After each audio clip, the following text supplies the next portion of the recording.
Για να δω πόσο κουνάει και θα σου πω. Hello.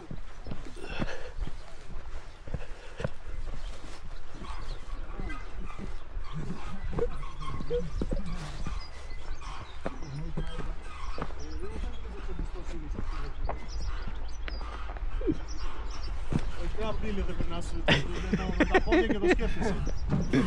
Όλα σου κέσω. Ωρε φίλε. Ωρε φίλε, κουνάει. Να σας γαμίσω, ζαλίστηκα. Κοιτάω και την κάμερα, κοιτάω και κάτω. Κάτσε ρε, είναι κι άλλοι μουσικοί που τρομάζουν. Ισορροπία. Όλα σου χέσω. Έλα ρε Αντρέα, περπάτα. Με καθυστερείς. Όχι, εσύ μην έρθεις Δημητρά, άστο. Μην έρθεις Δημητρά, άστο. Εγώ που δεν έχω αρχίσει να χώνομαι. Ακροφοβία μου είσαι πει. Εγώ που δεν έχω φοβάμαι. Όχι, εδώ στο κέντρο που περνάω δεν έχω πρόβλημα.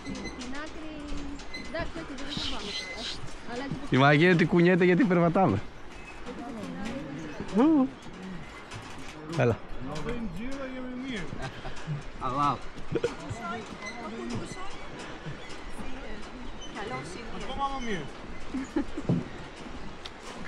Α, καρφώθηκα.